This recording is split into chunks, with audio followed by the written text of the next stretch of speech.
Imran ibn Husain radiallahu ta'ala anhu was a young man when he embraced Islam. And he came later on in the life of the Prophet ﷺ, but he would rise to be this person who was known as Shabih al-malaa'ikah, a person who resembles the angels. Not necessarily in his appearance or even in his character, but specifically in his worship. And he gives this example of how that worship of Allah subhanahu wa ta'ala manifested his household in the first place, by talking about how the Prophet ﷺ actually gave da'wah to his father.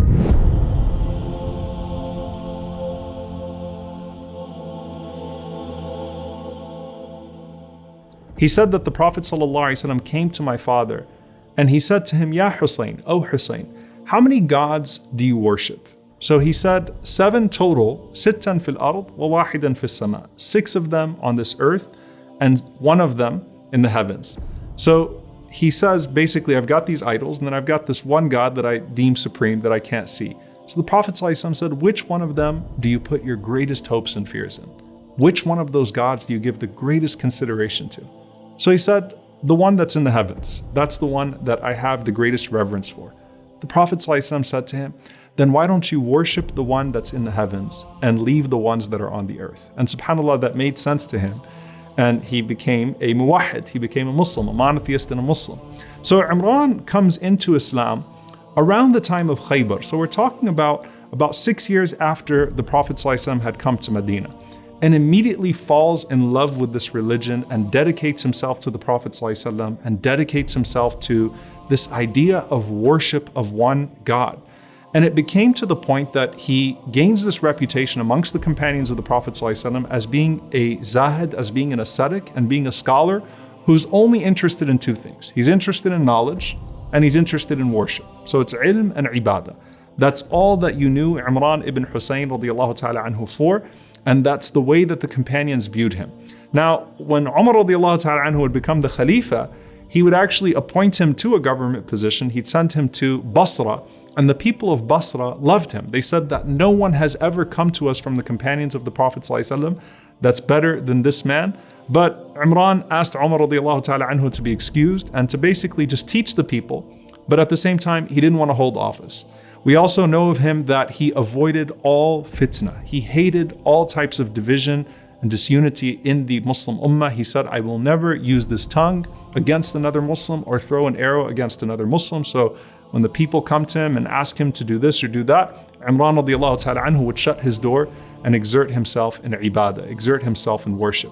Now, one of the things that we also see from him though is that despite him being a great worshiper and a great ascetic, that didn't mean that he used to come out looking like a person who was in rags and a person who had abandoned this world physically. In fact, there's a narration that Imran radiallahu ta'ala anhu had come out to the people and he was wearing this really nice robe. The robe had a special type of stitching and embroidery. It had special buttons on it. And when they asked him about it, he said, it's because I heard the Prophet ﷺ say that when Allah subhanahu wa ta'ala blesses a person with ni'mah, Allah subhanahu wa ta'ala loves and yara athara ni'matihi ala abdihi, to see the effect of that blessing on his servant. So detachment from this world is not that you wear raggedy clothes. It's not that you inflict poverty on yourself. It's that you attach yourself only to Allah. And in the case of Imran radiallahu ta'ala anhu, who lived with the Prophet ﷺ, an attachment to the Messenger of Allah sallallahu alaihi wasallam. And he in fact is one of the narrators of the hadith where the Prophet ﷺ said, the best of my ummah is my generation, and then those that come after them, and then those that come after them. And subhanAllah, because he was so young when he embraced Islam, he lived long after the Prophet ﷺ, and he never stopped longing for him, especially when he remembered ibadah, worship with the Prophet ﷺ. One of his students, a great tabi'i, al-Mutarraf ibn Abdullah radiallahu ta'ala anhu, he said that one time he and I prayed behind Ali ibn Abi Talib radiallahu ta'ala anhu. And after the prayer, Imran grabbed my hand and he said, this reminded me of the prayer of the Prophet ﷺ. This took me back to that time of praying with the Prophet ﷺ. Now, of course, everyone around the Prophet ﷺ was in a certain state. And if Imran distinguished himself, radiallahu anhu, even amongst the companions when around the Prophet ﷺ, then how was he at all other times? And you might recall a very famous narration of Hanzala, radiallahu anhu, going to Abu Bakr, and then Abu Bakr and Hanzala, may Allah be pleased with them, going to the Prophet ﷺ and complaining that maybe they were hypocrites. Why? Because they couldn't maintain that same level of dhikr, that same level of remembrance of Allah, that same state of mind and state of heart when they were with the Prophet ﷺ and then with their families after they left the presence of the Prophet ﷺ. And what did the Prophet ﷺ say to them? He said, listen, first of all, sa'atan wa sa'a. It's, you have to have a time for this and a time for that. As long as you're not sinful when you're away from the Prophet ﷺ, it's understandable that you're not going to be able to maintain the same state of heart and mind in the absence of the Messenger ﷺ that you had when you're sitting in his halaqas, when you're with the Prophet ﷺ. And the Prophet ﷺ said to them that if you were to maintain the same state in my absence that you do in my presence, the angels would shake your hands in the streets. How does this apply to Imran radiallahu anhu? Imran actually aspired to be in that state. Imran actually aspired to be in the same way that he was with the Prophet ﷺ, even when the Prophet ﷺ had already passed away.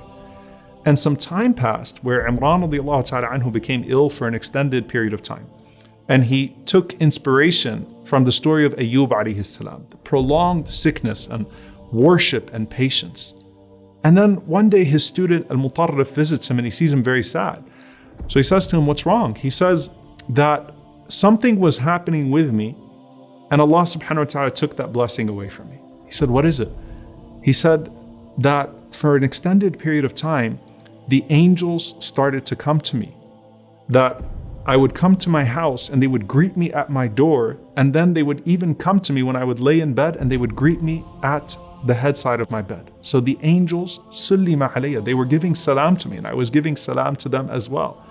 And this was happening from every direction. SubhanAllah, what a blessing from Allah subhanahu wa ta'ala to only happen to this one companion where the angels are saying salam to him and he's saying salam to them as well. He said, but it stopped after I did al-kay, which is a medical procedure that the Prophet ﷺ generally disliked. So he said, when I did al-kay, the angels stopped coming to me. So he was very sad about that.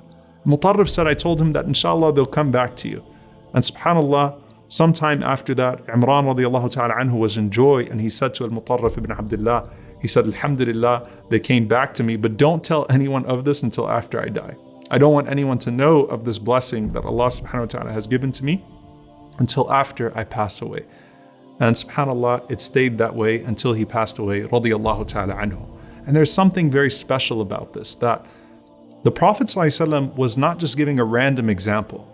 If you are in a state of dhikr, you are in the presence of angels, whether that's in a gathering or whether that is as an individual. And when this person, Imran radiallahu ta'ala anhu, is able to maintain that consistent remembrance of Allah, then Allah subhanahu wa ta'ala blessed him with the consistent presence of the angels. And for us, the more we remember Allah, the more the angels are going to be present with us.